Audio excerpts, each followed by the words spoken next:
जो है हम लोग न्यू चैप्टर स्टार्ट करने जा रहे हैं मुकुल। हाँ सर। हाँ, तो हम लोग जो प्रीवियस क्लास स्टार्ट किए थे ना, sexual reproduction in flowering plant, ठीक है, तो उसको भी हम हाँ लोग स्टॉप करते हैं। हम लोग नया टॉपिक स्टार्ट करते हैं बायोटेक्नोलॉजी का, और जब रिवीजन कराएंगे ना तो हम उस टाइम पे वो तुमको करा देंगे, ठीक है। क्योंकि रिप्रोडक्शन का ठीक। 2 चैप्टर जो है वो इम्पोर्टेंट है, तो दोनों को कराना बहुत जरूरी है, ठीक है। और पहला चैप्टर तो वो हट ही गया है इस बार, और बायोटेक्नोलॉजी जो है आज हम लोग स्टार्ट करते हैं, ठीक है। सो समझना, इसमें बहुत कुछ समझने वाला चीज है, क्योंकि पूरा जो चैप्टर है, क्योंकि इसमें 2 चैप्टर हम लोग को पढ़ना इस यूनिट में। पहला चैप्टर है प्रिंसिपल एंड प्रोसेस, कैसे काम करता है, कैसे हम इसको करते हैं, और सेकंड चैप्टर में इसका एप्लीकेशन है, ठीक है ना। तो सबसे पहले प्रोसेस समझ लेते हैं, उसके बाद इसका एप्लीकेशन समझेंगे कि आखिर ये जो चीज है ये किस किस चीज को बनाने में काम आए। तो सबसे फर्स्ट में बायोटेक्नोलॉजी समझो क्या होता है। बायोटेक्नोलॉजी, देखो, सबसे फर्स्ट में इस टर्म को सबसे फर्स्ट में क्वाइन किए थे 1917 में, ठीक है।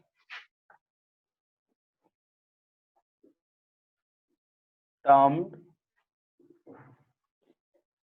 क्वाइन बाय, ठीक है, साइंटिस्ट का नाम है कार्ल इरकी। कार्ल इरकी कब किए थे, तो ध्यान रखना 1917 में, ठीक है। दूसरा इसका जो मेन पॉइंट है कि बायोटेक्नोलॉजी को फर्दर, जैसे बोलते हैं ना कि बायोटेक्नोलॉजी स्टार्ट हुए तो क्या है, डिस्क्रिप्शन इसका सारा प्रोसेसिंग वगैरह जो दिए थे, जिसको हम लोग बोलते हैं फादर ऑफ बायोटेक्नोलॉजी। ये हंगरी के इंजीनियर थे, ठीक है ना, सॉरी ये जो है, सॉरी, टर्म जो है वो जो कार्ल इरकी है, ये हंगरी के इंजीनियर थे, वो दिए थे। और फादर ऑफ जेनेटिक्स जो है वो हम लोग बोलते हैं किसको, तो फादर ऑफ जेनेटिक्स बोलते हैं बर्ग को। किसको बोलते हैं, बर्ग को। और इस चीज के लिए इनको नोबेल प्राइज मिला था 1972 में। ये 2 चीज को याद रखना बहुत इंपॉर्टेंट है कि फादर ऑफ बायोटेक्नोलॉजी कौन है और इस टर्म को कौन कॉइन किया था। वो टर्म को कौन किए थे, कार्ल अर्की, जो कि हंगरियन इंजीनियर थे, आई मीन हंगरी के इंजीनियर थे। और फादर ऑफ बायोटेक्नोलॉजी कौन है, बर्ग है। ये 2 चीज है।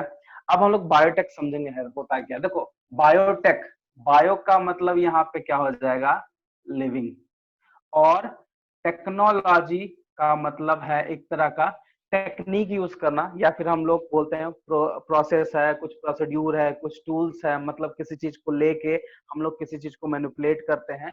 मतलब कहने का मतलब है कि किसी भी एक पर्टिकुलर लिविंग ऑर्गेनिज्म को लेके उसमें कुछ टेक्निक्स यूज करके उसके जीन को मैनिपुलेट करना ही बायोटेक्नोलॉजी कहलाता है।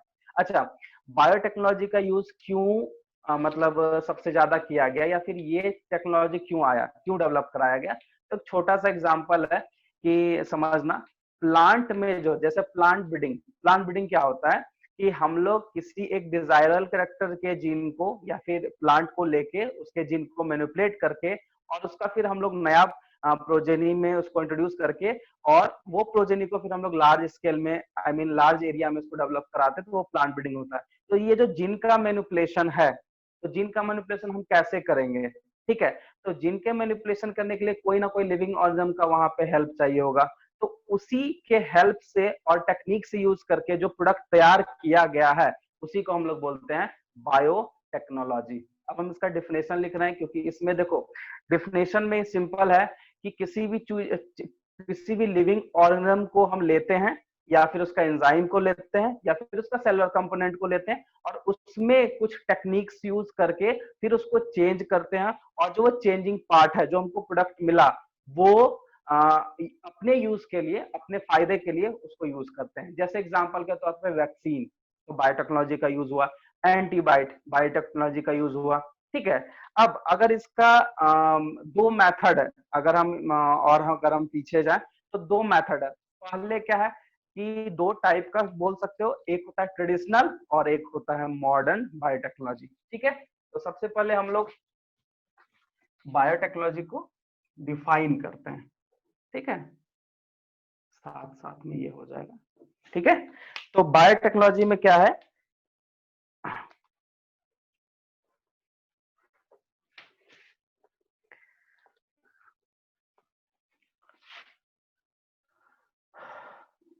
बायो टेक्नोलॉजी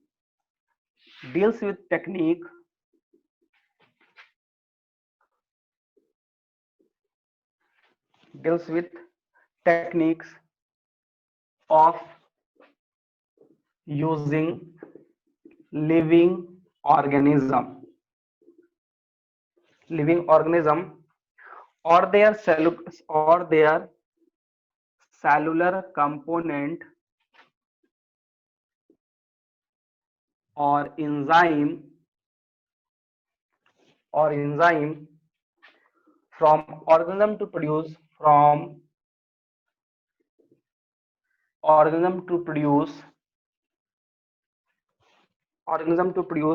products and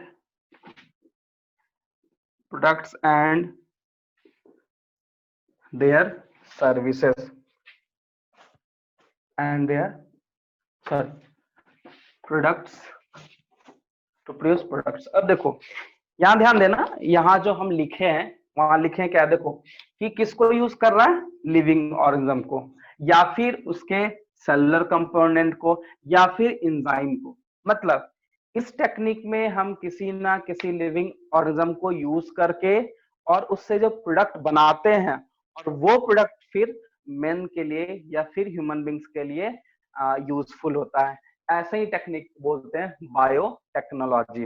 अब देखो जब यहाँ बायोटेक्नोलॉजी की बात आता है तो ध्यान देना कि बायोटेक्नोलॉजी के लिए जो है वो जेनेटिकल इंजीनियरिंग, जो जेनेटिक इंजीनियरिंग है वो सबसे पहला प्रोसेस आ जाता है, ठीक है। इसके पहले थोड़ा और समझ जाते हैं। उसके बाद देखो इसका जो है ना दो टाइप में डिफाइन किया गया है, दो टाइप का डिफाइनिंग है। सबसे पहला जो है, एक को बोलते हैं ट्रेडिशनल बायोटेक्नोलॉजी। देखो ट्रेडिशनल बायोटेक्नोलॉजी क्या है, तो अगर हम यहाँ पे सिंपल एक डिफिनेशन क्या लिखे हैं कि अगर कोई भी लिविंग ऑर्गेनिज्म का यूज करके उसको चेंज करके कोई नया प्रोडक्ट बनता है और वो प्रोडक्ट हम लोग को यूज में आता है, उसी को हम लोग बोलते हैं बायोटेक्नोलॉजी। तो ट्रेडिशनल में देखो जैसे घी बनाना है तो इसी को है, इडली बनाना है तो इसी चीज का यूज किए, अल्कोहल बनाना है तो इसी चीज का यूज कर रहे हैं, बियर बनाना है तो इसी चीज का यूज कर रहे हैं, ब्रेड बनाना है तो इसी चीज का यूज कर रहे हैं, ठीक है। मतलब यहाँ पे ये सब बनाने के लिए ट्रेडिशनल मेथड में क्या था, ये सब जो भी एग्जांपल तुम देख रहे हो सामने, ये सब बनाने के लिए कोई ना कोई लिविंग ऑर्गेनिज्म का हम लोग यूज किए हैं। बट वहां नेचुरल तरीके से, नेचुरल प्रोसेस से ये काम कर सकता था, उसमें किसी भी तरह का टेक्नोलॉजी हम लोग बोल सकते नहीं, वो नेचुरल प्रोसेस है। सपोज दैट एग्जांपल के तौर पे एक चीज बताना, फर्मेंटेशन क्या होता है। फर्मेंटेशन एक तरह का बायोटेक्नोलॉजी का एग्जांपल भी कहा जाता है क्योंकि उसमें लिविंग ऑर्गेनिज्म का यूजिंग हुआ है, क्योंकि फर्मेंटेशन किसके हेल्प से होगा, ईस्ट है, और east is a living component. चाहे वो देखो अब लिविंग ऑर्गेनिज्म में कुछ भी ले सकते हैं, बैक्टीरिया हो, फंगी हो, एल्गी हो, ह्यूमन बीइंग हो, प्लांट हो, कुछ भी हो, ठीक है। किसी चीज का भी यूज ले सकते हैं, इवन मैमल्स वगैरह का भी ले सकते हैं, जैसे इंसुलिन वगैरह हम लोग बनाते हैं तो इंसुलिन वगैरह तो उसमें टेक्निक्स यूज करते हैं तो वो मॉडर्न में चला जाएगा। लेकिन ट्रेडिशनल, जिसको हम दूसरा नाम कन्वेंशनल भी बोलते हैं, अब कन्वेंशनल में जैसे पता है घी है, इडली है, अल्कोहल है, ब्रेड है, बियर है, बहुत तरीके का जो भी प्रोडक्ट बनाया गया with the help of living organism, वो ट्रेडिशनल बायोटेक्नोलॉजी का एक तरह का एग्जांपल है। बट इस प्रोसेस में ट्रेडिशनल में ध्यान रखना कि यहाँ पे नेचुरल तरीके से होता था। क्या फर्मेंटेशन में हम लोग का क्या काम है, कोई काम नहीं है, बट हम लोग उसको वाटर प्रोवाइड करते रहो, वहां अपने ईस्ट ग्रो करेगा, वो फर्मेंटेशन करेगा, जैसे ब्रेड एंड बियर वगैरह, अल्कोहल वगैरह फॉर्मेशन होता है, ठीक है। अब जैसे मान लो इडली है, इडली में क्या होता है कि बोला जाता है कि जो भी हम लोग जिस चीज से बनाते हैं, जैसे मान लो मैदा वगैरह का यूज करते हैं, तो मैदा को गूंद लेते हैं, फिर थोड़ा देर उसको हल्का सा पानी डाल के छोड़ देते हैं बहुत देर तक। आखिर क्यों छोड़ते हैं, क्योंकि पफनेस हो, उसमें थोड़ा स्पॉन्जी लगे, हल्का लगे। क्यों ऐसा, क्योंकि वहां पे भी फर्मेंटेशन का प्रोसेस होता है, ब्रेड बनाने में, बियर बनाने में, घी वगैरह जो भी मतलब एक तरह का कहने का ट्रेडिशनल मेथड हम उसी को बोल सकते हैं जो नेचुरल तरीके से तैयार किया गया है, बट वहां पे लिविंग ऑर्गेनिज्म कहीं ना कहीं वहां इन्वॉल्व होता है उसके फॉर्मेशन करने के लिए। मतलब अगर नेचुरल तरीके से भी लिविंग ऑर्गेनिज्म का यूज हो रहा है और जो प्रोडक्ट बन रहा है उसी को हम लोग क्या बोल रहे हैं, ट्रेडिशनल बायोटेक्नोलॉजी। ठीक है, ये चीज ध्यान रखना। अब जैसे मान लो बहुत सारा एग्जांपल है, डोसा वगैरह भी है एग्जांपल दिया, मतलब सिंपल है, नेचुरल तरीके से यहाँ पे हो रहा है। अब सेकंड जो टॉपिक है, सॉरी सेकंड जो टाइप है वो है मॉडर्न। क्या है वो? Modern biotechnology. ये समझाने के लिए है, ठीक है, ये समझाने के लिए दोनों टाइप है। अब देखो मॉडर्न बायोटेक्नोलॉजी में हम लोग टूल्स एंड टेक्निक, कुछ चीज का जरूरत पड़ेगा तब हम उसको चेंज कर पाएंगे तभी। जैसे एग्जांपल के तौर पे एंटीबायोटिक्स कैसे बनाएंगे, तो वो मॉडर्न बायोटेक्नोलॉजी में आ जाएगा। तो हम लोग यहाँ पे डायरेक्टली एग्जांपल लिख रहे हैं, एंटीबायोटिक्स, एंटीबायोटिक्स, ठीक है। उसके बाद इंसुलिन बनाना है, वैक्सीन बनाना है, ये सब कैसे बनेगा?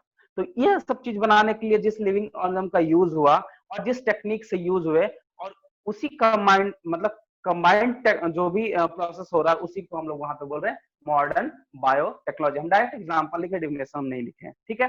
समझ में आया? ये दोनों समझ में आया कि नहीं समझ में आया, बताओ। हाँ yes sir. Sir. And traditional simple है। ट्रेडिशनल में जो भी हम लोग पुराना चीज बना जा रहे, जैसे हम लोग दही भी बनाते हैं तो दही में किस बैक्टीरिया का यूज हो रहा है? लैक्टोबैसिलस। वो भी एक तरह का बायोटेक्नोलॉजी है क्योंकि वहां पे किस चीज का यूज हो रहा है? लिविंग ऑर्गेनिज्म का, ठीक है। ऑर्गेनिज्म को। हाँ, लिविंग ऑर्गेनिज्म का यूज करके जो नया प्रोडक्ट बन रहा है, सिंपल सा मेथड है, बस एक चीज समझ लेना कि बायोटेक्नोलॉजी में हम लोग लिविंग ऑर्गेनिज्म का यूज करते हैं, उसके कंपोनेंट्स का यूज करते हैं, यूज करके जो प्रोडक्ट बनाते हैं वो प्रोडक्ट मैनकाइंड के लिए यूज होता है, हम लोग उसका फायदा उठाते हैं या फिर हम लोग उसको यूज करते हैं। ये ट्रेडिशनल है। और मॉडर्न तुम्हारे सामने, मॉडर्न में यही हो जाता है कि मॉडर्न में यही हो जाता है कि उसमें जो है कि जेनेटिक इंजीनियरिंग, क्योंकि मॉडर्न बायोटेक्नोलॉजी जैसे एंटीबायोटिक बनाए, इंसुलिन बनाए, वैक्सीनेशन बनाए, इसमें जो भी प्रोसेस है एक उसको कंबाइनिंग प्रोसेस का नाम दिया गया है जिसका नाम है जेनेटिक इंजीनियरिंग। और यही जो है जेनेटिक इंजीनियरिंग के हेल्प से ही हम लोग मॉडर्न बायोटेक्नोलॉजी को हम लोग एक तरह से डिफाइन कर सकते हैं। मतलब जेनेटिक इंजीनियरिंग जो एक मेथड है, उस मेथड से हम लोग बहुत सारा जो प्रोडक्ट है वो बना सकते हैं। और ये जो मेथड यूज हो रहा है वो मॉडर्न बायोटेक्नोलॉजी में यूज होगा। मतलब कि अगर एंटीबायोटिक बनाना है तो जेनेटिक इंजीनियरिंग यूज होगा, इंसुलिन बनाना है तो जेनेटिक इंजीनियरिंग है, वैक्सीनेशन है तो जेनेटिक इंजीनियरिंग, मतलब ये प्रोसेस का हमको यूज करना पड़ेगा क्योंकि जब तक जेनेटिक इंजीनियरिंग का यूज नहीं करेंगे तब तक हम लोग का कोई प्रोडक्ट नहीं बन सकता है। वही हमारा मॉडर्न बायोटेक्नोलॉजी कहलाता है। ठीक है, समझ में? इसको स्क्रीनशॉट लो फिर। इसका डिफिनेशन हम नहीं लिखे, बस एग्जांपल से समझाए हैं, ठीक है, और ध्यान रखना है।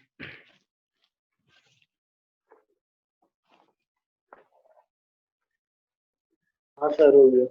ठीक है, चलो मॉडर्न बायोटेक्नोलॉजी को याद करने के लिए एक छोटा सा एग्जांपल, जैसे ये सब चीज तो है, जैसे हम लोग इन विट्रो फर्टिलाइजेशन करते हैं, क्या होता है टेस्ट ट्यूब बेबी में, उसमें क्या होता है, वो भी एक तरह का टेक्निक ही है, उसमें भी बहुत सारा प्रोसेस है, प्रोसीड्यूर है, कुछ टूल्स जिसका जरूरत पड़ जाता है और वो अल्टीमेटली हम लोग को फायदा देता है। ठीक है, वैक्सीनेशन है। अब देखो जैसे मान लो इंसुलिन है, ठीक है, पहले के टाइम पे क्या होता था, इंसुलिन अगर निकालना है तो काउ के पेनक्रियास से मतलब हम लोग को कलेक्ट करना पड़ता था, सुअर के पेनक्रियास से, सुअर के बॉडी से कर। तो सोचो कि उस अगर उस टाइम पे बायोटेक्नोलॉजी यूज नहीं करते थे, मतलब हम लोग उससे निकालते थे, एक्सट्रैक्ट तो करते थे, टेक्नोलॉजी यूज करते थे, लेकिन बहुत ही ज्यादा हम लोग के लिए हेल्पफुल नहीं हो पाता था क्योंकि गाय को मारना पड़ता था या फिर पिग को मारना पड़ता था, तभी ना उसका यूज करेंगे।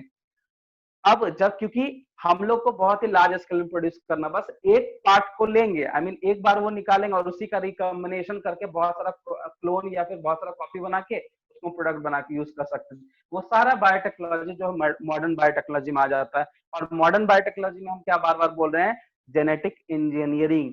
इस प्रोसेस से ही जो भी प्रोडक्शन हो रहा है वो हो जाएगा। ठीक है, चाहे वो वैक्सीन का बनाओ, एंटीबायोटिक बनाओ या फिर इंसुलिन वगैरह बनाते हैं, ठीक है, क्योंकि हम लोग को एप्लीकेशन में यही सब पढ़ना है कि एंटीबायोटिक कैसे बनेगा, इंसुलिन कैसे बनेगा, इंसुलिन का मैकेनिज्म भी पढ़ना है, ठीक है, उसके बाद वैक्सीन कैसे बना लेते हैं हम लोग, ठीक है, ये चीज है।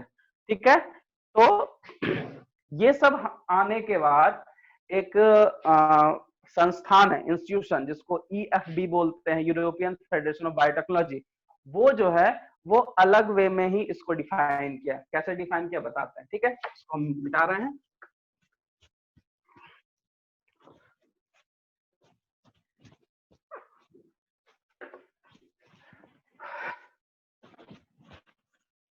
देखो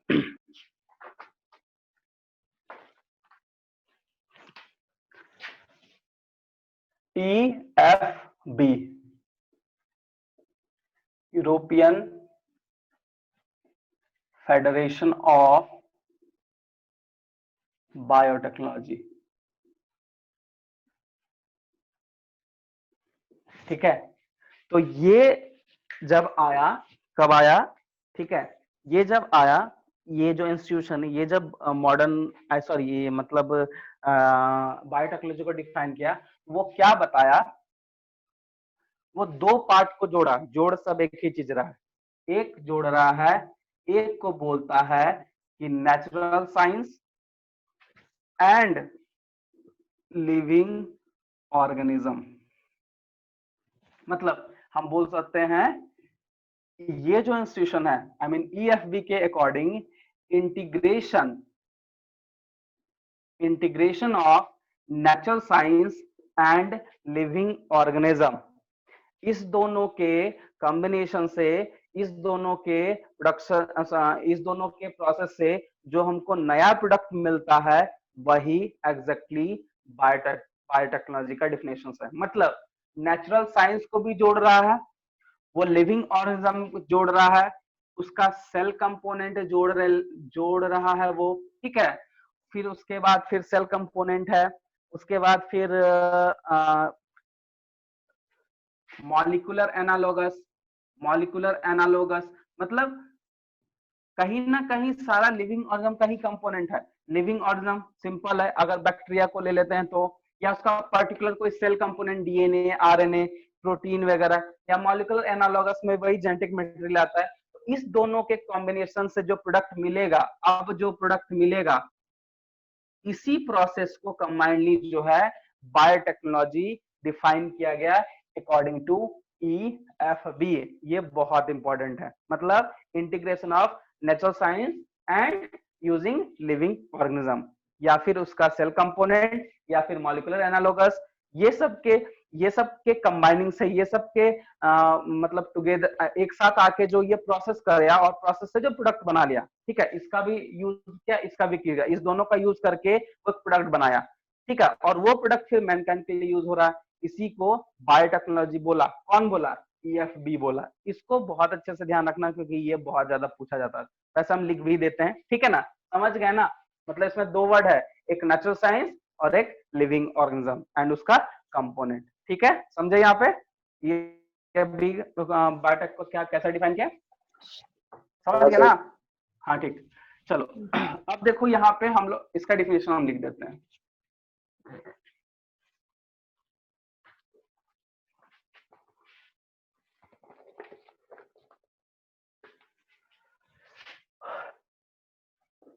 According to EFB, it is the integration of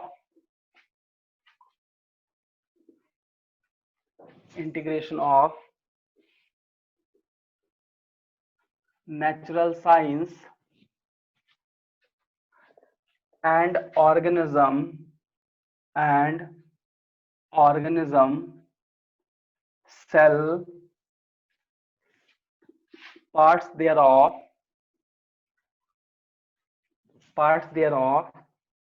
and molecular analogous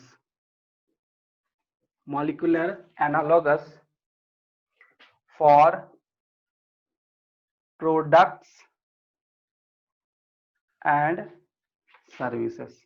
देखो इसमें भी वही पता है, बस क्या बोला, इंटीग्रेशन है, किसका किसका, natural science and living organism, क्या सेल का बोला, उसके पार्ट्स का बोल रहा है, एंड मॉलिक्यूलर एनालॉगस का। फॉर प्रोडक्ट्स, मतलब हम लोग किसी प्रोडक्ट को बना रहे हैं, तो ये दोनों पार्ट का, आई मीन नेचुरल साइंस और ऑर्गेनिज्म का इंटीग्रेशन से जो प्रोडक्ट बनेगा और उसका जो सर्विसेज वगैरह है, इस चीज को जो हम लोग यूज करेंगे, प्रोडक्ट्स का जो यूज करेंगे या जो हम बनाएंगे फॉर यूजिंग ऑफ मैन या फिर ह्यूमन काइंड बोल सकते हो, उसी को हम लोग बोलते हैं biotechnology according to EFB, European Federation of biotechnology. इसको ध्यान रखना। अब हम लोग को नेक्स्ट जो टॉपिक जानना है वो है प्रिंसिपल ऑफ बायोटेक्नोलॉजी। तो ध्यान देना कि आखिर उसका कुछ तो प्रिंसिपल है, कुछ तो सिद्धांत है उसका बायोटेक्नोलॉजी का, आखिर काहे के लिए हम उसको यूज किए, आई मीन मतलब कैसे उसका इस प्रोसेस जैसे बोलते हैं बायोटेक्नोलॉजी को कैसे प्रोसीड किया गया, कैसे काम किया जाता है, उसी को हम लोग प्रिंसिपल बोल रहे हैं। तो इसमें दो चीज बहुत इंपॉर्टेंट है जानना, एक है जेनेटिक इंजीनियरिंग, ये होता क्या है बताते हैं अभी। जेनेटिक इंजीनियरिंग, और दूसरा जो है वो है to maintain the microbial, to maintain the microbial, to maintain the microbial contamination free surrounding, contamination free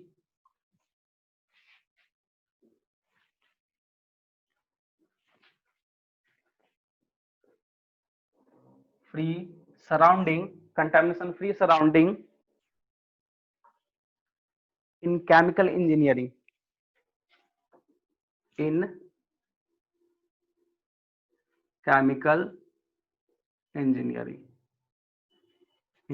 ठीक है। अब जेनेटिक इंजीनियरिंग क्या है और ये मेंटेनिंग, देखो सबसे जेनेटिक इंजीनियरिंग के लिए हमको थोड़ा समझाना पड़ेगा, इसको पहले समझ लो।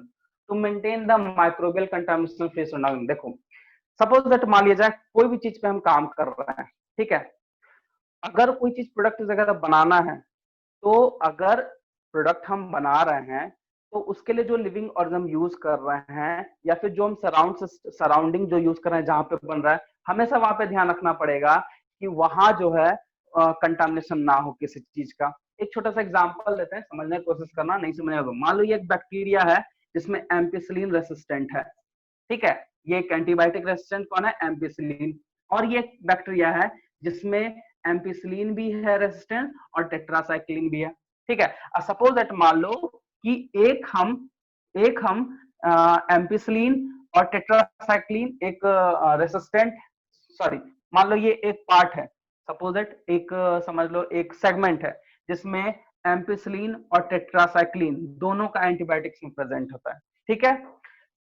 अब देखना यहाँ पे क्या होगा कि ये दोनों, क्योंकि ये दोनों एक साथ है और ये एक मीडियम तैयार किया, ये भी एक कल्चर मीडियम है, ये भी एक कल्चर मीडियम जिसमें सिर्फ एम्पिसिलिन रेसिस्टेंट है।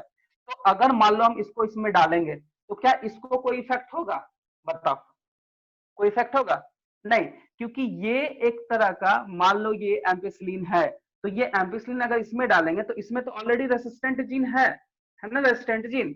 तो रेसिस्टेंट जीन क्या होगा, इसको रेसिस्ट कर लेगा, इसको बचा लेगा। लेकिन सपोज दैट मान लो फिर इसको हम इसमें डालेंगे तो इसके पास भी एम्पिसिलिन है, फिर हम इसको इसमें डालेंगे तो इसमें एम्पिसिलिन टेट्रासाइक्लिन दोनों है। लेकिन जब हम इस प्रोडक्ट को या फिर इस केमिकल को अगर हम एम्पिसिलिन वाले प्लाज्मिड में डाल देंगे, सेल में डाल देंगे, वो क्या होगा, वो मर जाएगा। क्यों? क्योंकि एम्पिसिलिन से तो रेसिस्ट कर जाएगा, लेकिन क्या वो टेट्रासाइक्लिन से करेगा? नहीं कर पाएगा, क्योंकि ये एंटीबायोटिक जैसे ही इसमें डालेंगे, इसमें तो वो जीन है ही नहीं, रेसिस्टेंट करने वाला जीन है ही नहीं। अब रेसिस्टेंट करने वाला जीन अगर नहीं है तो ये इसको मार देगा। तो इस चीज से इसको free surrounding in the chemical engineering, यहाँ पे सब केमिकली काम हो रहा है। मतलब कि कोई प्लाज्मिड है, वो एम्पिसिलिन एंटीबायोटिक का रेसिस्टेंट उसमें है, उसमें जीन प्रेजेंट है, तो अगर हम एम्पिसिलिन उसमें डालेंगे तो उसको कुछ होगा? कुछ नहीं होगा। क्यों नहीं होगा? क्योंकि उसमें रेसिस्टेंट जीन है।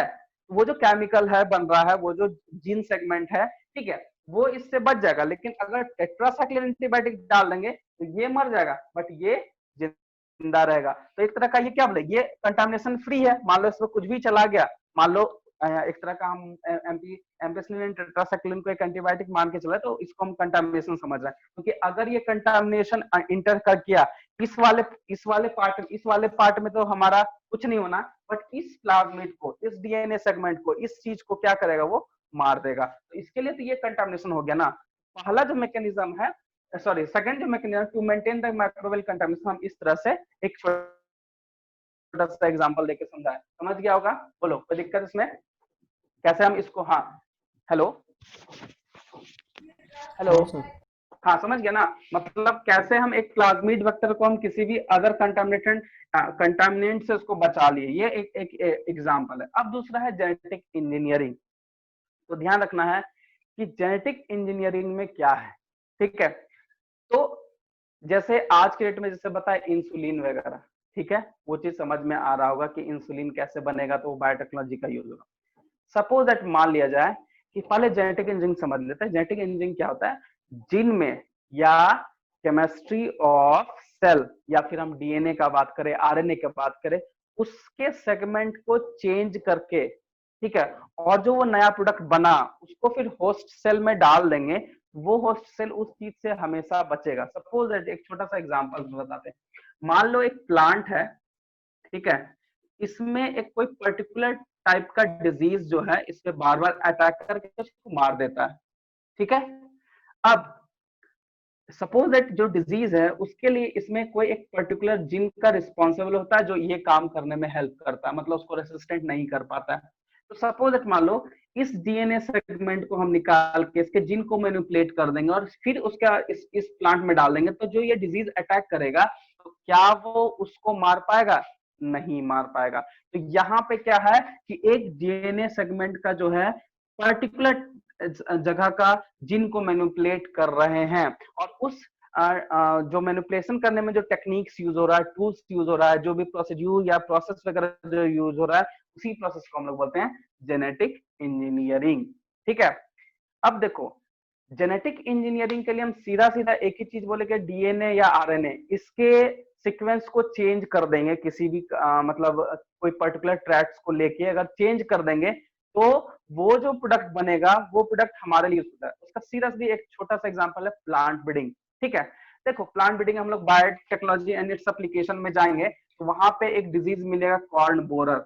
कॉर्न बोरर ये जो डिजीज है जिससे होता है, सपोज दैट ये प्लांट है, ये जिससे मान लो कोई इस पे जो है ये इस डिजीज से जब ये इफेक्ट होता है तो इसके लिए कोई पर्टिकुलर जीन जो होता है वो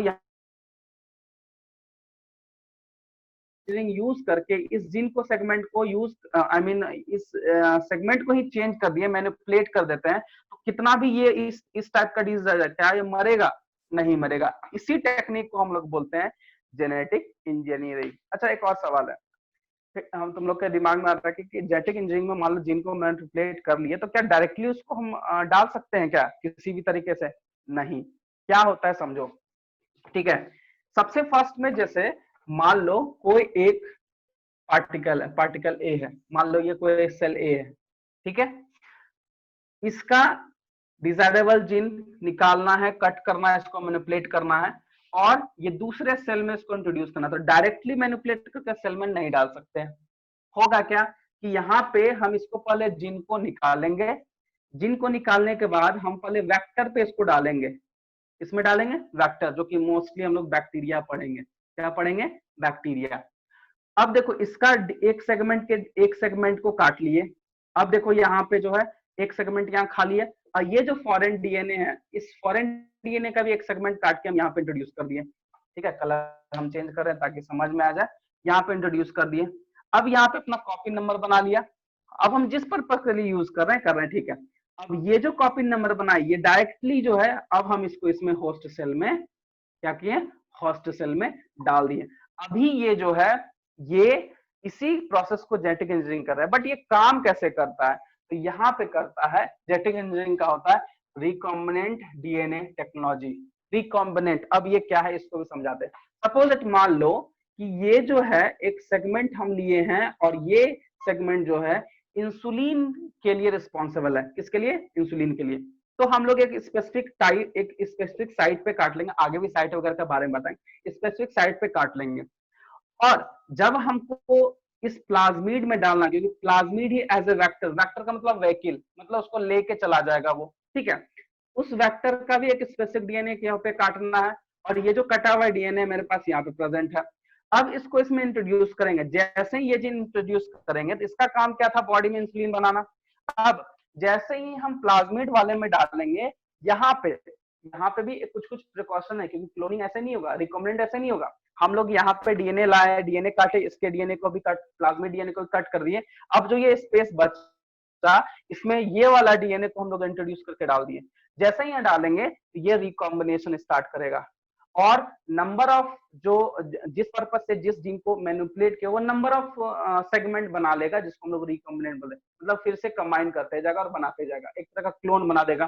तो या क्योंकि हम लोग को क्लोनिंग वेक्टर भी पढ़ना है, तो यह क्लोन बन गया, बहुत सारा मिल गया। अब बहुत सारा फिर हम उसको क्या किए, जितना भी मिला, जो भी मिला सबको हम इस सेल में डाल दिए। जैसे इस सेल में डालेंगे, यहाँ पे वो अपना काम करना स्टार्ट, मतलब वो अपना जो भी कैरेक्टरिस्टिक है, मतलब इस प्रोसेस से बना लिया वैक्सीन, या फिर हम बोल सकते हैं इंसुलिन का इंजेक्शन बहुत सारा बना लिया। अब फिर हम इसको इसमें डालेंगे, तो जैसे ही डालेंगे ना, तो वो जो सेल है या फिर वो जो ऑर्गेनिज्म होगा, वो अपना कैरेक्टरिस्टिक्स दिखाना स्टार्ट हो जाएगा। यही प्रोसेस है जेनेटिक इंजीनियरिंग। और इसमें एक वर्ड आया, रिकॉम्बिनेंट डीएनए टेक्नोलॉजी। तो रिकॉम्बिनेंट डीएनए टेक्नोलॉजी यूज करके, इस प्रोसेस को यूज करके हम लोग किसी भी ऑर्गेनिज्म का जीन में मैनिपुलेट करेंगे, और मैनिपुलेट करने के बाद जो प्रोडक्ट बनेगा वो फिर मैनकाइंड के लिए यूज हो जाएगा। समझ में आया जेनेटिक इंजीनियरिंग? ये छोटा सा प्रिंसिपल था, इसका पूरा भी प्रोसेस बाकी है। मतलब प्रिंसिपल ऑफ बायोटेक्नोलॉजी में ये दो प्रोसेस में जेनेटिक इंजीनियरिंग क्या होता है समझ गया, और कैसे हम किसी भी कल्चर मीडियम को या कैसे भी किसी सराउंडिंग को मेंटेन करेंगे, फ्री मतलब मेंटेन करेंगे स्टेराइल, मतलब वहां पे कोई माइक्रोब्स ना हो जो कंटामिनेट हो पाए। समझ में आया जेनेटिक इंजीनियरिंग क्या हुआ? नहीं समझ में आया तो बोलो। हाँ सर, समझ में आ गया। उदय हाँ सर, आ गया समझ में। समझे? समझे? हाँ सर। सुनिधि समझ में आया बायोटेक जो क्या होता है? Yes sir. ठीक है, देखो जो नहीं समझ में आया वो बोलोगे, ठीक है ना? क्योंकि अगर ये बेसिक्स नहीं समझ में आएगा तो फिर आगे नहीं समझ में आएगा। हम बार बार बोल रहे हैं, ठीक है, इसलिए अगर नहीं है तो फिर से बोलना। बस सिंपल है, जेनेटिक इंजीनियरिंग मेथड है जिसमें हम लोग जिनको मैनिपुलेट करते हैं, और वही जिन का जो मैनिपुलेशन का प्रोसेस, उसी को हम लोग बोलते हैं रिकॉम्बिनेंट डीएनए टेक्नोलॉजी। और वही रिकॉम्बिनेंट डीएनए टेक्नोलॉजी करके हम लोग बहुत सारे प्रोडक्ट बना रहे हैं। बस यही चीज है इसमें, कैसे जेनेटिक इंजीनियरिंग काम कर रहा है ये सामने, ठीक है। मतलब एक फॉरेन डीएनए चाहिए, देखो ये एक फॉरेन डीएनए चाहिए, ये वेक्टर चाहिए, ये दोनों को मिला, इसके बाद जो प्रोडक्ट करेगा ये होस्ट सेल में जिसमें डालना है वहां पे डाल देंगे। इसी प्रोसेस को लेके पूरा हम लोग का पढ़ना है, ठीक है। जैसे हम लोग बोले यहाँ पे डीएनए का कटिंग करना है तो उसके लिए एंजाइम चाहिए, कहाँ पे कटिंग करेंगे, कहाँ पे इंट्रोड्यूस करेंगे। अब ऐसा नहीं कि वेक्टर का मेरे पास बहुत सारा साइट है तो कहीं पे भी इंट्रोड्यूस कर दो, नहीं, क्योंकि रिकॉम्बिनेशन करना है, रेप्लिकेशन कराना है, तो वहां पे देखना पड़ेगा कौन सा ओरिजिन पे रेप्लिकेशन हो रहा है, कौन सा साइट पे हो रहा है, किस जगह पे कटेगा, कटने वाला साइट क्या है, वो सब हम लोग आगे भी पढ़ेंगे, ठीक है। तो फिर यही है प्रिंसिपल ऑफ बायोटेक्नोलॉजी का दो एस्पेक्ट्स, ठीक है। अब देखो ये तो हम लोग प्रिंसिपल कर ले, इसका स्क्रीनशॉट ले लो, स्क्रीनशॉट ले लो, इसको नोट कर लेना।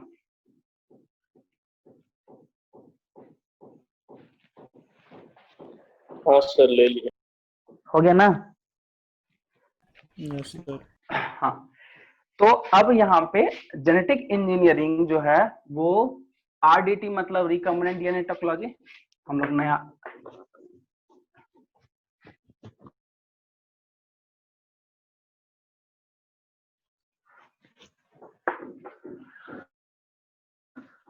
देखो देखो जब हम लोग ये तो प्रिंसिपल हो गया, इसके बाद हम लोग को दो चीज पढ़ना था और अकॉर्डिंग टू एनसीईआरटी ही हम जा रहे हैं, वो तुमको लाइन बाय लाइन।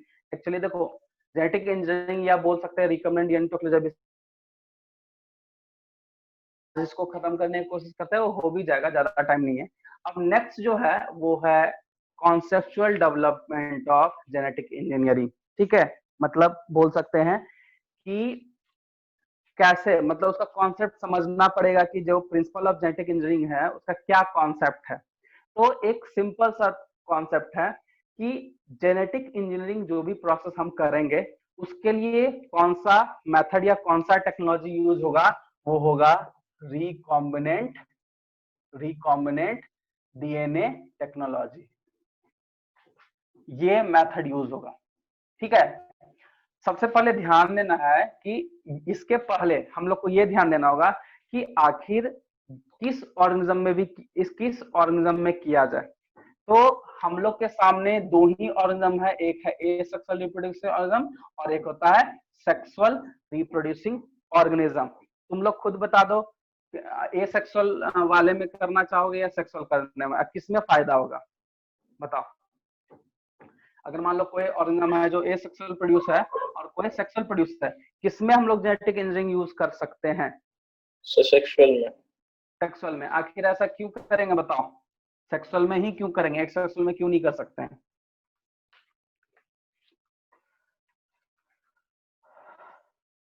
बोलो, एक अच्छा सा लाइन है।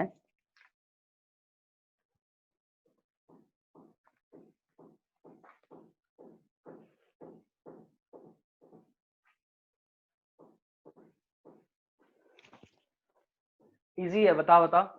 जेनेटिक्स तो पढ़ चुके हैं, उसी से रिलेटेड है। देखो, जेनेटिक इंजीनियरिंग में हम लोग क्या पढ़े कि डीएनए आरएनए को मैनिपुलेट करो, उसके केमिकल कंपोजिशन को चेंज करो और चेंज करके होस्ट सेल में डाल दो। लेकिन सर सेक्सुअल में तो सर जेनेटिक कंपोजिशन सेम होता है ना, इसीलिए उस पर यूज करके ज़्यादा फायदा। सेक्सुअल में देखो, एक चीज ध्यान रखना, जो हम डायरेक्टली एक स्टेटमेंट यहाँ पे बनाते हैं, एनसीईआरटी पढ़ना समझ में आ जाएगा। वहां पे देखो होता क्या है, सबको ही जान रहे हो, तुम लोग सब जान रहे हो कि वेरिएशन कौन से ऑर्गेनिज्म में सबसे ज्यादा हुआ, सेक्सुअल रिप्रोड्यूसिंग प्रोड्यूसिंग या एसेक्सुअल में? सिंपल है, सेक्सुअल प्रोड्यूसिंग, क्योंकि सेक्सुअल प्रोड्यूसिंग ऑर्गेनिज्म में वेरिएशन ज्यादा होने के कारण जो उसका जेनेटिक इंजीनियरिंग का जो भी प्रोसेस है वो अच्छे से उसमें हो जाएगा। एसेक्सुअल में नहीं होता, क्योंकि एसेक्सुअल में जो है वो कैरेक्टरिस्टिक्स या जो भी बोलते हैं उसको प्रिजर्व करके रखता है। मतलब हम बोल सकते हैं कि एसेक्सुअल जो रिप्रोड्यूसिंग ऑर्गेनिज्म होता है वो जेनेटिक कैरेक्टरिस्टिक्स को प्रिजर्व करके रखता है, लेकिन सेक्सुअल में वो एक्सप्रेस वगैरह भी करता है, चेंज भी करता है, क्योंकि उसमें वेरिएशंस बहुत है, क्योंकि वो टू डिफरेंट गैमेट से मिलके बनता है। तो उसका जो जेनेटिक मेकअप है या फिर जेनेटिक मटेरियल है वो टाइम टू टाइम वेरिएशंस कर सकता है, तो उसमें मैनिपुलेशन करना आसान है। लेकिन एसेक्सुअल में वो प्रिजर्व करके रखता है, मतलब जो पेरेंट का होगा वही ऑफस्प्रिंग का होगा। तो हम लोग बोल सकते हैं कि एसेक्सुअल में जो होता है जेनेटिक मटेरियल जो होता है या फिर जेनेटिक कैरेक्टरिस्टिक्स होता है वो प्रिजर्व होता है, लेकिन सेक्सुअल में जो है वो क्या हो जाएगा, वो वेरिएशन शो करता है, इसलिए उसमें करना बहुत आसान है। ठीक है, या फिर उसमें मतलब सेक्सुअल में ही कर पाएंगे। अब जो जेनेटिक इंजीनियरिंग का मैकेनिज्म है, हम क्या बताए थे कि वो जो प्रोसेस करेगा, जो जीन में चेंजिंग करेंगे, रेप्लिकेशन करेंगे, उसी प्रोसेस को हम लोग यहाँ पे दिए हैं रिकॉम्बिनेंट डीएनए टेक्नोलॉजी। ठीक है, ये पहला एस्पेक्टिव कंडीशन है कि कोई भी चीज को पहले देखना होगा कि वो एसेक्सुअल में कर रहा है या सेक्सुअल में। तो यहाँ समझ में आएगा सेक्सुअल में। क्यों सेक्सुअल में? क्योंकि वो वेरिएशन ज्यादा करता है। अब सेक्सुअल में जब होगा वो किस प्रोसेस से होगा, तो उस प्रोसेस को हम लोग बोल रहे हैं रिकॉम्बिनेंट। मतलब जेनेटिक इंजीनियरिंग का जो मेथड है, आई मीन जो मैकेनिज्म है, वो किस प्रोसेस से कंप्लीट हो सकता है? Recombinant DNA.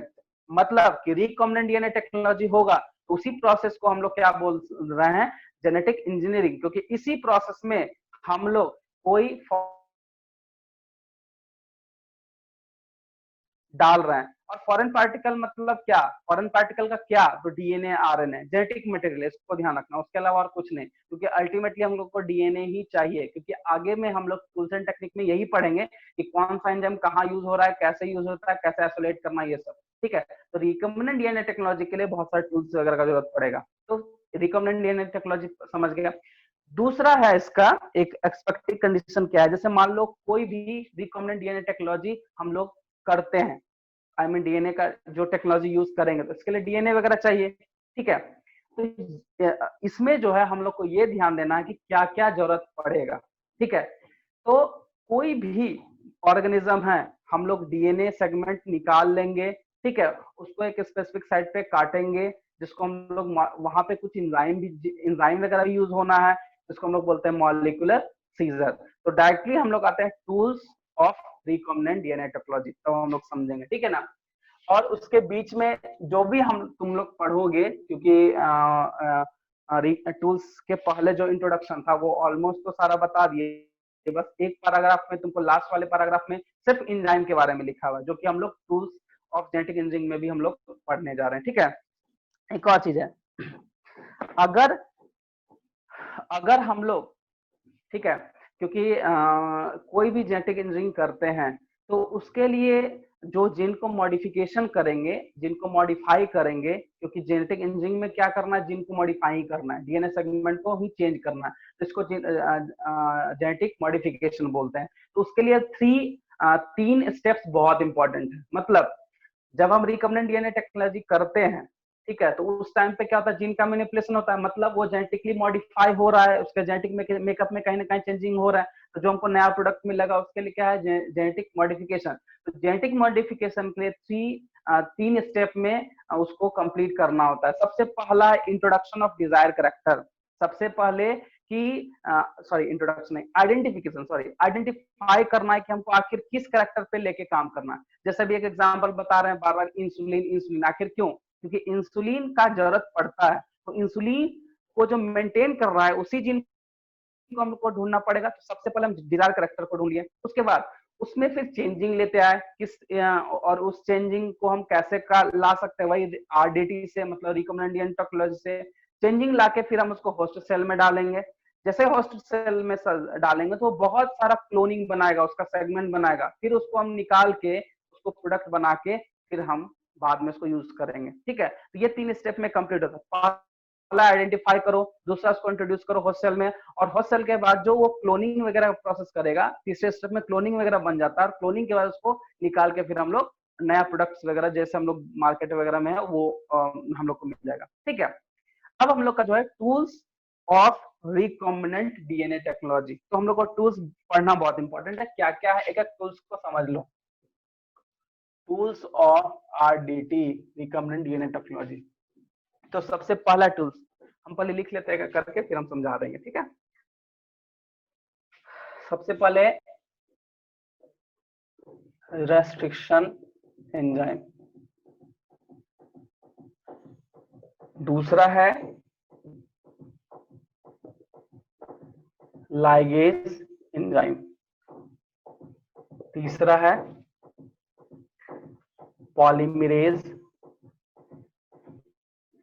एंजाइम। सब बहुत सारा एंजाइम का ही इसमें कमाल है। ठीक है, उसके बाद है चौथा वेक्टर, पांचवा होस्ट ऑर्गेनिज्म, होस्ट ऑर्गेनिज्म। ठीक है, अब देखो सबसे फर्स्ट में होस्ट ऑर्गेनिज्म का सिंपल सा मतलब है कि जिसमें हमको मैनिपुलेट करके डालना है। जैसे बैक्टीरिया को हम लोग मैनिपुलेट किए, बैक्टीरियल सेल को मैनिपुलेट किए, जो हम लोग बोलते हैं प्लाज्मिड। ठीक है, प्लाज्मिड को मैनिपुलेट किए, तो ये जो प्लाज्मिड है ये हमारा क्या हो गया, वेक्टर हो गया, एक तरह का वैक्यूल का काम करता है। देखो सबसे पहले हमको जो कैरेक्टर आइडेंटिफिकेशन किए उस जीन का, ये हमारा हो गया एक तरह का वैसा सेगमेंट जिससे हमको काम लेना है, जिससे का जीन जो है लेना है।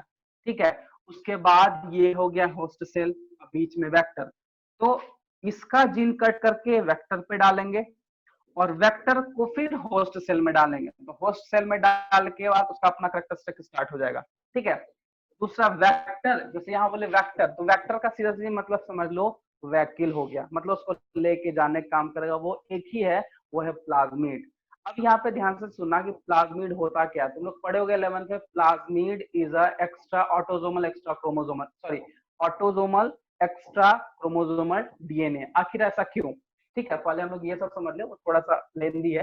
वेक्टर में जैसे हम लोग लिए बैक्टीरिया को, अब बैक्टीरिया में दो टाइप का डीएनए होता है, एक होता है प्लाज्मिड और एक होता है सिंगल सर्कुलर डीएनए। क्या हो गया, सिंगल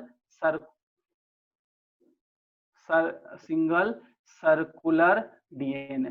ठीक है, या फिर सर्कुलर डीएनए। प्लाज्मिड का भी जो है वो ये एक्स्ट्रा क्रोमोसोमल है, और ये हम लोग इसको बोलते हैं ऑटोसोमल।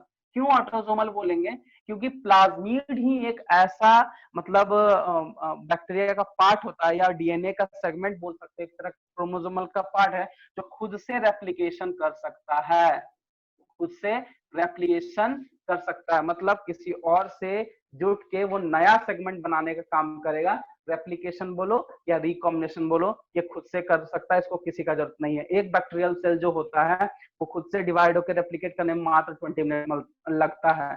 मान लिया जाए कोई फॉरेन डीएनए को डाल के वेक्टर में डाल के इसको होस्ट सेल में डालेंगे तो इसका जो भी कैरेक्टरिस्टिक्स है ये 20 मिनट में ही डबल होना स्टार्ट हो जाएगा, मतलब क्लोनिंग होना, इसीलिए इसको हम लोग लेते हैं। ठीक है, ये चीज था वेक्टर। पॉलीमरेज एंजाइम, पॉलीमरेज का मतलब सिंपल है कि डीएनए, पॉलीमरेज का मतलब क्या है कि एक तरह का क्योंकि लाइगेज, देखो हम यहाँ लाइगेज एंजाइम भी लिखे, लाइगेज का मतलब होता है दो डीएनए सेगमेंट को जोड़ना, ठीक है, भी बताएंगे। ठीक है, उसके जैसे लाइगेज डालेंगे तो पॉलीमरेज एंजाइम डालने से वो क्या होगा, और ज्यादा चेन में, और ज्यादा सेगमेंट में, या फिर बोल सकते हैं और ज्यादा वो क्लोनिंग और ज्यादा वो जल्दी से स्टार्ट करेगी। एंजाइम के बिना कोई केमिकल रिएक्शन होना नहीं है। ठीक है, ये चीज है। बट रेस्ट्रिक्शन एंजाइम को हम लोग बोलते हैं मॉलिक्यूलर सीजर। एक काम करो, सबसे पहले जो है टूल्स ऑफ आरडीटी को ये ले लो, स्क्रीनशॉट लो, उसका रेस्ट्रिक्शन एंजाइम के बारे में बताएंगे। ठीक है, स्क्रीनशॉट ले लो, फटाफट से ले लिए। Yes sir. अब देखो ध्यान देना, हम पहले रेस्ट्रिक्शन एंजाइम्स में हम एक एक करके ऐसे भी समझाएंगे। ठीक है, देखो सबसे फर्स्ट रेस्ट्रिक्शन यहाँ पे क्यों लिखा हुआ है।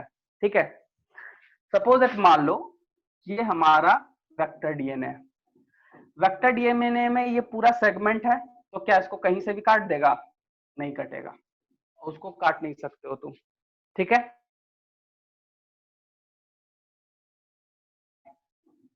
Origin of replication. Suppose that मान लो मेरे पास A B C D E F N G, हम लोग, मेरे पास इतना सेगमेंट है, और अगर सपोज दैट मेरे पास ये वाला सेगमेंट वही रेप्लिकेशन करेगा। ठीक है, तो इस सेगमेंट के डीएनए को कट कर देंगे, कट कर दिए। ठीक है, अब यहाँ खाली हो गया तो यहाँ पे हम लोग को दूसरा डालना है। चलो हम लोग एक फॉरेन मॉलिक्यूल हो गया, इसका भी जो है देखो, अब इसको भी एक स्पेसिफिक साइड पे काटना पड़ेगा, हमको जो जरूरत है वही ना काटेंगे, हम काहे सब काट देंगे। तो ऐसा नहीं कि हम लोग इस इतना फ्रेगमेंट्स में काट दिए, नहीं, इसको नहीं काट सकते फ्रेगमेंट में। ठीक है, इसको हम लोग काट सकते हैं स्पेसिफिक, जिसको रिकॉग्निशन साइट बोलते हैं। क्या बोलते हैं? Recognition site. तो ये जो रेस्ट्रिक्शन एंजाइम है, मतलब ये एक पर्टिकुलर साइट पे ही वो काटेगा, उसी को हम लोग बोलते हैं रेस्ट्रिक्शन एंजाइम। और रेस्ट्रिक्शन एंजाइम जो होता है वो होता है किस ग्रुप का? न्यूक्लियस ग्रुप का। किस ग्रुप का? न्यूक्लियस ग्रुप का। अब यहाँ पे ध्यान देना क्या है न्यूक्लियस ग्रुप। ठीक है, देखो हर एक एंजाइम का अपना अपना ग्रुप होता है, जैसे ऑक्सी रिडक्टेज, ठीक है, उस तरह से न्यूक्लियस, क्योंकि हम लोग यहाँ पे डीएनए को काट रहे, तो ये न्यूक्लियस ग्रुप का, इसमें दो एंजाइम है, एक होता है एक्सोन्यूक्लियस, एक होता है इंडो न्यूक्लियस। दो टाइप का एंजाइम इसमें प्रेजेंट है। ठीक है, ध्यान देना, एक्सो एंड इंडो। ठीक है, तो सबसे पहले रेस्ट्रिक्शन एंजाइम में हम क्या बताए कि ये कोई एक पर्टिकुलर साइट को ही काटेगा, सबको ये काट नहीं सकता है। ठीक है, क्योंकि अगर काट देंगे तो काम ही नहीं करने वाला ना, तो एक पर्टिकुलर साइट को काटेगा, इसलिए यहाँ पे रेस्ट्रिक्शन वर्ड लिखा हुआ है। अब देखो यहाँ पे ध्यान देना, एक्सो एंड इंडो न्यूक्लियस होता क्या है। सपोज दैट ये सेगमेंट है हमारा, दो सेगमेंट है, ये दो डीएनए का सेगमेंट है। अब हम लोग का जो है रिकॉग्निशन, यहाँ पे भी मिल जाए, यहाँ पे भी मिल जाए, यहाँ पे मिल, मतलब एक तरह का रिकॉग्निशन साइट ढूंढना पड़ेगा, आइडेंटिफाई करना पड़ेगा। तो इसमें लिए दो चीज है, अगर टर्मिनली कोई मिला और टर्मिनली इसको काटना है, यहां से यहां से, एक्सोन्यूक्लियस एंजाइम क्या काम आएगा? एक्सोन्यूक्लियस। अगर मान लिया जाए उसी चीज को हम बीच से काट दे, इस तरह से, मान लो बीच से काटने का जरूरत पड़ा, यहाँ पे हमारा रिकॉग्निशन साइट है, अब यहाँ से काटना पड़ा इस सेगमेंट को, तो उसके लिए कौन सा एंजाइम काम करेगा? Indo nucleus enzyme.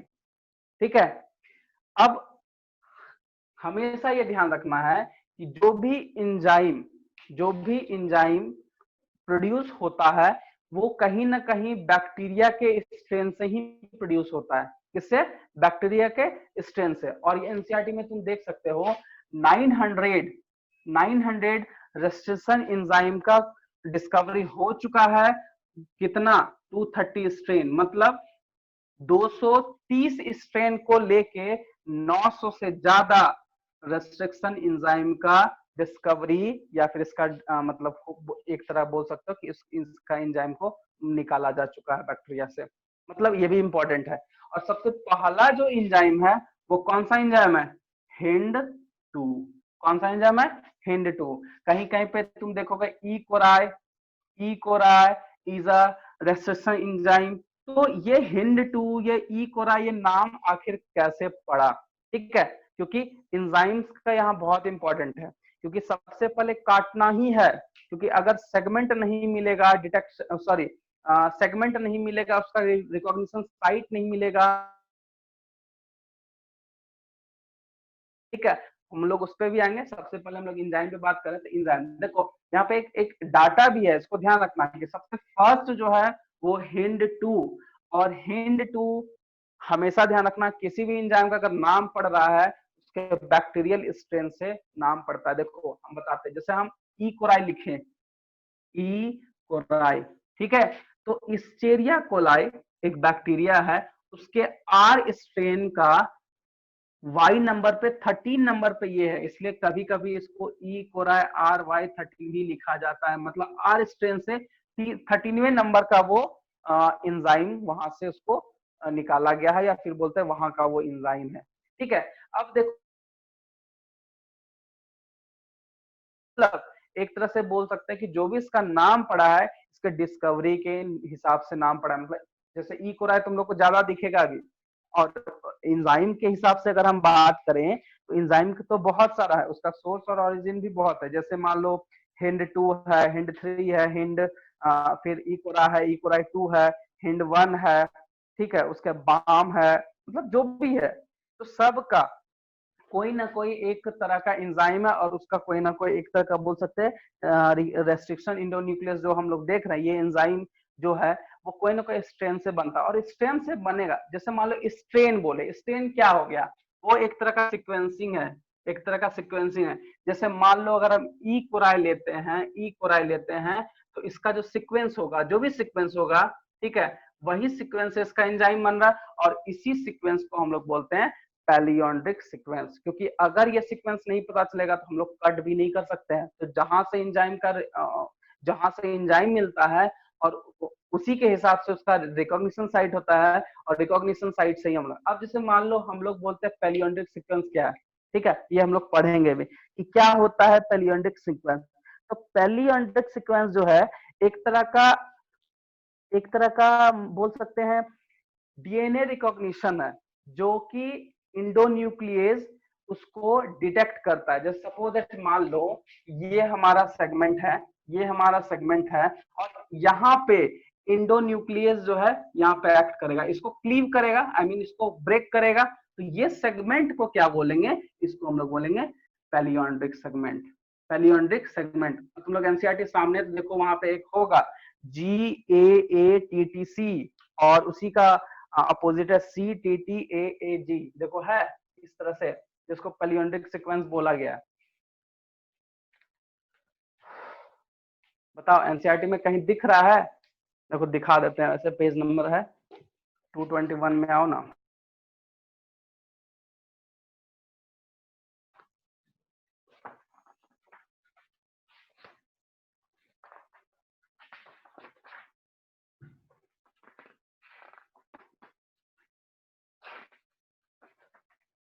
देखो ये वाला, देखो ये जो है, ये वाला दिख रहा है?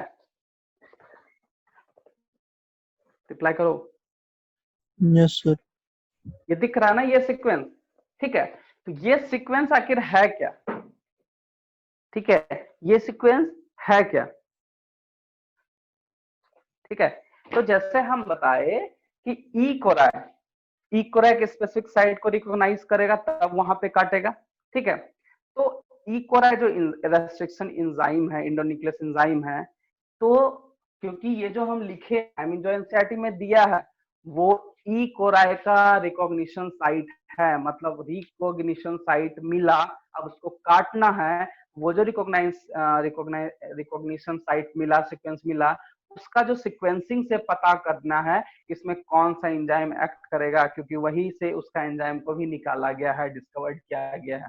जैसे एग्जाम्पल के तौर पे जो एनसीईआरटी में दिया हुआ है वो ई कोराई का पार्ट है, मतलब वो ई कोराई एंजाइम, जो ई कोराई बैक्टीरिया है उससे जो एंजाइम निकला है, देखो समझना। जैसे एक है, लिख देते हैं GAATTC, ठीक है, यहाँ पे GAATTC इस तरह का ही है सीक्वेंसिंग, ठीक है। तो ये जो रिकॉग्निशन साइट है, ये जो रिकॉग्निशन साइट दिया हुआ है, ये इसको काटना है। अब इसके काटने के लिए जरूरी नहीं कि हमको सारा रेस्ट्रिक्शन न्यूक्लियस का जरूरत पड़ेगा, नहीं, सिर्फ किसका पड़ेगा, ई कोराई का, क्योंकि इसी सीक्वेंस से इसको भी निकाला गया है, इसको भी बनाया गया है, ठीक है। जब ये हो जाएगा तो इसका रिकॉग्निशन साइन कटिंग करना है इस तरह से। अगर ऑब्लिकेट कटिंग करते हैं तो ही वो जुट पाएगा, और अगर मान लिया जाए ये हमारा सीक्वेंस है, ठीक है, सपोज ये सीक्वेंस हम लोग ले रहे हैं, ठीक है, ये सीक्वेंस हम लोग ले रहे हैं, तो इसका इस तरह का सीक्वेंसिंग होगा। तो जैसे देखो इस सीक्वेंस में आओ, इस सीक्वेंस से हम लोग यहाँ से काट रहे हैं, कहां से काट रहे हैं, यहाँ से काट रहे हैं, तो ये इस तरह से कटेगा ना, ये इस तरह से, ये अलग हो जाएगा, ये अलग हो जाएगा। लेकिन तो ये प्रोसेस सही है, इसको हम लोग ऑब्लिकेट कटिंग बोलते हैं, लेकिन अगर हम इसको बीचों बीच काट देंगे इसको हम लोग बोलते हैं ब्लंट कटिंग। क्या बोलते हैं, ब्लंट कटिंग, जो कि काम का वो नहीं आएगा, और ये कभी भी लाइगेज नहीं होगा, क्योंकि टूल्स में जो एंजाइम यूज करना, कट तो करना है, क्योंकि अगर हमको मान लो ये डीएनए हमको मिल गया, सपोज दैट मान लो ये डीएनए मिल गया, इस पे कोई एक और सेगमेंट आएगा ना, तो ये तो मान लो ए स्पीसीज का है, ये मान लो प्लाज्मिड है, तो प्लाज्मिड का भी काटे, इसका भी काटे, तब ना दोनों को जोड़ेंगे। तो ये जो जुट रहा है यही तुम्हारा मैकेनिज्म का हिस्सा है। और अगर मान लिया जाए हम इस तरह से काट दे, इसको बीचों बीच काट दे, तो कहाँ पे जोड़ोगे, जोड़ ही नहीं पाओगे। तो जो स्टिकी एंड होता है उसको भी देखना पड़ेगा। तो टूल्स में सबसे पहले ये समझ लो कि एंजाइम क्या है, तो समझ गया, न्यूक्लियस है, एक्सो इंडो है, इंडो होगा तो उसको बीच से काट करते हैं, और एक्सो होगा तो उसको बाहर से ही काट पाएंगे। अब एंजाइम जो भी निकला है वो सारा किसी ना किसी बैक्टीरिया से ही निकला है, और उसी के सबसे नाम दिया, जैसे ई कोराई बताए, तो ई कोराई क्यों, इस्चेरिया कोलाई, और आर जो है, आर इज आर स्ट्रेन, उसी स्ट्रेन से उसको निकाला गया है, और वो ई कोराई एक स्पेसिफिक सेगमेंट को ही काट पाएगा, दूसरे को नहीं काट पाएगा। अब जैसे मान लो ये वाला जो सेगमेंट है, अकॉर्डिंग टू एनसीईआरटी, इसको हम लोग बोलते हैं पैलियोंडिक सीक्वेंस, और यहीं पे ये कटिंग करेगा, और हमेशा ऑब्लिकली काटेगा, वो सीधे सीधे नहीं काट सकता। अगर सीधे सीधे काटा तो स्टिकी नहीं होगा, लाइगेज नहीं होगा, लाइगेज नहीं होगा तो मैनिपुलेट नहीं करेगा, और उसके जीन में कोई भी तरह का चेंजिंग नहीं हो सकता है, ठीक है।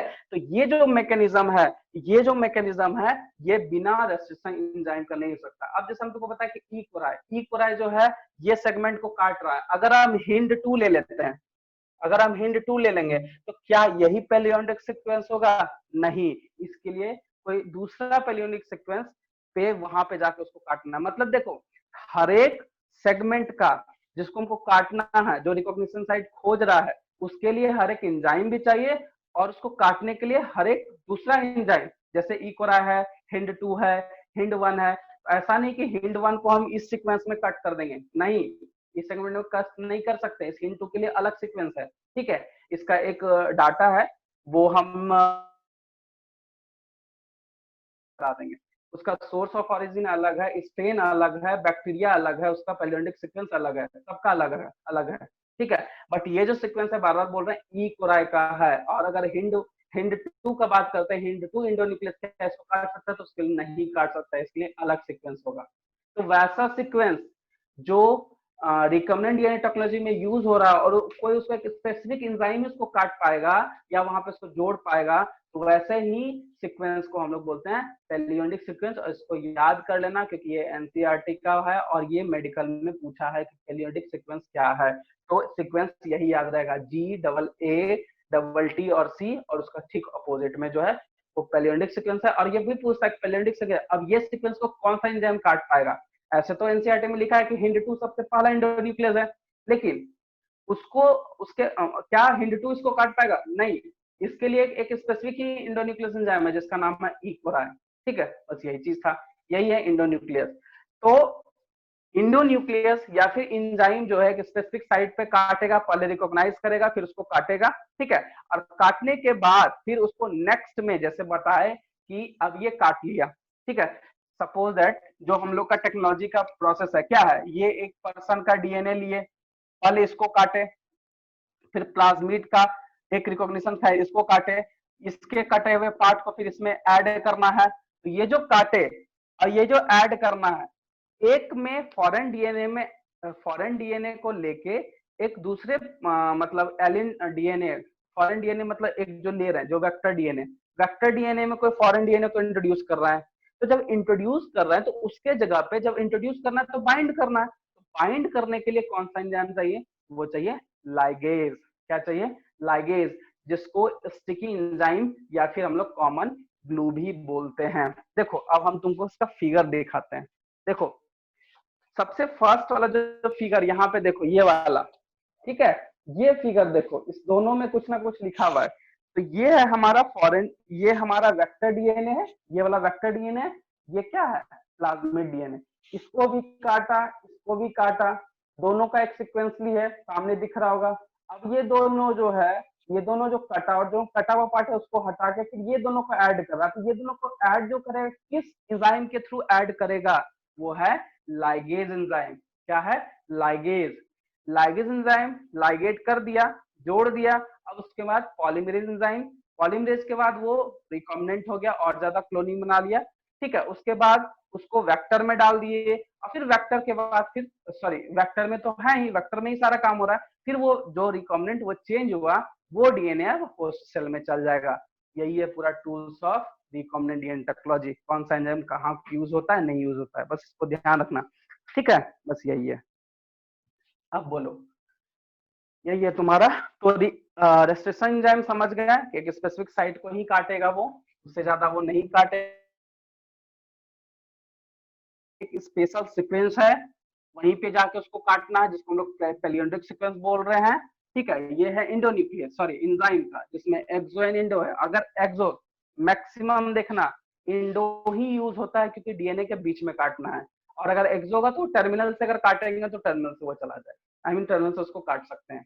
ठीक है, तो ये चीज है, ये है गया। दूसरा चीज है कि जब लाइगेज हुआ, लाइगेज होके जुट गया, तो वहां पे कौन सा एंजाइम काम करेगा? पॉलीमरेज। पॉलीमरेज उसको और ज्यादा वो रिकॉम्बिनेंट कर देगा। उसके बाद फिर क्या करने वाला है? फिर वो जब पॉलीमरेज हो गया तब हम वेक्टर वाले में, आई मीन सॉरी वेक्टर में ही ये सब हो रहा है, वेक्टर से फिर उसको किस में डालेंगे? होस्ट में डालेंगे। अब देखो एक छोटा सा एग्जांपल बताते हैं। एक प्लांट है, ठीक है, उसका जो है उसमें ऐसा कैरेक्टर डेवलप कर रहा है कि वो रात में भी चमकेगा। तो कैसे वो करेगा बताओ? तो लाइट फ्लाइंग समझता है, रात में जो हम लोग बोलते हैं जुगनू, ठीक है, जुगनू का जीन को ले रहा है और उसी तरह बैक्टीरिया को लेगा, बैक्टीरिया में जो प्लाज्मिड है उसको लेगा, उसके जीन को प्लाज्मिड में डाल दिया है, और डालने के बाद फिर वो प्लांट में डाल देगा। प्लांट में जैसे ही डालेगा तो वो जो इमिटिंग का कैरेक्टर है, बायोल्यूमिनेसेंस जो इमिटिंग का कैरेक्टर है वो डेवलप कर जाएगा। तो ये भी एक तरह का हो चुका है, आई मीन ये ऐसा भी चल रहा है कि नहीं। हाँ, अगर से जो प्लांट में अगर रात में इमिटिंग होने लगेगा, वो जीन अगर चला गया, वो एक्सप्रेस हो गया, रात में अगर वो इमिट करने लगा, अगर वो लाइट देने लगा, तो सोचो स्ट्रीट लाइट का जरूरत खत्म हो जाएगा। तो ये हो भी रहा है। ठीक है, एक वो एग्जाम्पल देख सकते हो। दूसरा, वैक्सीन बन रहा है, इंसुलिन बन रहा है, फिर एंटीबायोटिक्स बन रहा है, ये सब भी है, ये सारा इसी प्रोसेस से ये होता है। ठीक है, तो ये हमारा क्लोनिंग वेक्टर। ठीक है, अब देखो इसमें एक वर्ड है जिसमें ट्रांसफॉर्मेशन दिया हुआ है। तो ट्रांसफॉर्मेशन कोई नया चीज नहीं है, वही जेनेटिक इंजीनियरिंग गया, सॉरी जेनेटिक पार्ट उसमें गया, ठीक है, और वो ट्रांसफॉर्म कर गया। देखो सेकंड जो है जिसमें लिख रहा है, ठीक है, ये वाला पार्ट देखो इसमें जो है, ठीक है, तो इस वाले पार्ट में देखो, ये जो गोल वाला पार्ट है ये क्या है, प्लाज्मिड है, और ये फॉरेन डीएनए है। इसके भी साइड को काटा, इसके भी पार्ट को काटा, दोनों को काट के इस सेकंड ऑप्शन फिगर में जाओ, फिगर में, फिगर क्लियरली दिख रहा है तो देखो, ये वाला part is a plasmid vector, ये फॉरेन डीएनए, इसका डीएनए को काटा, इसका भी एक साइड को काट के हटा दिया, और ये जो कटा हुआ डीएनए प्लाज्मिड में डाल दिया।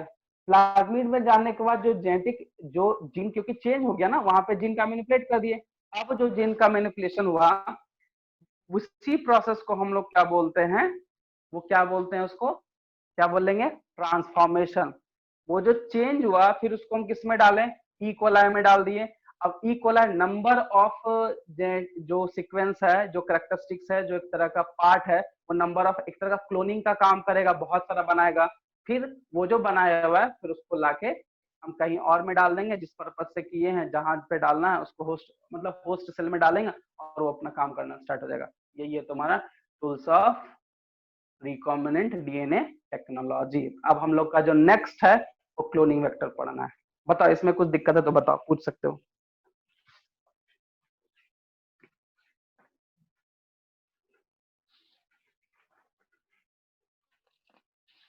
बोलो, क्योंकि नेक्स्ट क्लास हम प्रोसेस ऑफ रिकॉम्बिनेंट मतलब क्या कैसा प्रोसेस से काम करता है वो हम बताने वाले हैं। उसका क्लोनिंग वेक्टर हम इसके बाद बताएंगे, क्योंकि अभी हम लोग पढ़े हैं ना तो समझ में आ जाएगा।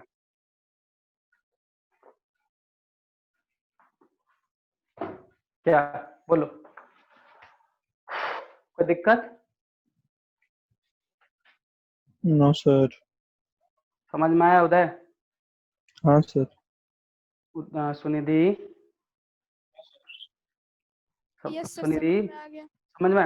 देखो ये बेसिक्स था, मतलब इसको तुम लोग पढ़ोगे तो तुम्हारा, हम अभी बता ही देते, तुम्हारा पेज नंबर 200 जो भी आज चल रहा है वो सारा मिलेगा। Tools of recombinant DNA technology में बहुत कुछ इंपॉर्टेंट पॉइंट है, उसको नोट कर सकते हो। जैसे 900 एंजाइम बना है, कितना स्ट्रेन से, पहला कौन है, हिंड 2 है, इक्वरा नाम क्यों रखा है, एंजाइम को कैसे हम लोग डिवाइड किए, एक्सो इंडो, पेरियोडिक सीक्वेंस क्या था, समझ गए। ये इस तरह का जो भी मैकेनिज्म है वो तुमको मिलने वाला है, ठीक है। तो आज का यही है, आज इतना रहने दो। आई मीन नेक्स्ट क्लास से हम लोग जो प्रोसेस है रिकॉम्बिनेंट डीएनए टेक्नोलॉजी का जो प्रोसेस होता है वो हम लोग वहां पे पढ़ेंगे कि उस प्रोसेस में होता क्या है, कि कैसे कैसे हम लोग किसी भी डीएनए को हम लोग चेंज करते हैं। इस मतलब रिकॉम्बिनेंट डीएनए टेक्नोलॉजी का प्रोसेस पढ़ना है, ठीक है। यही है तुम्हारा, ठीक है। और बोलो, और कुछ?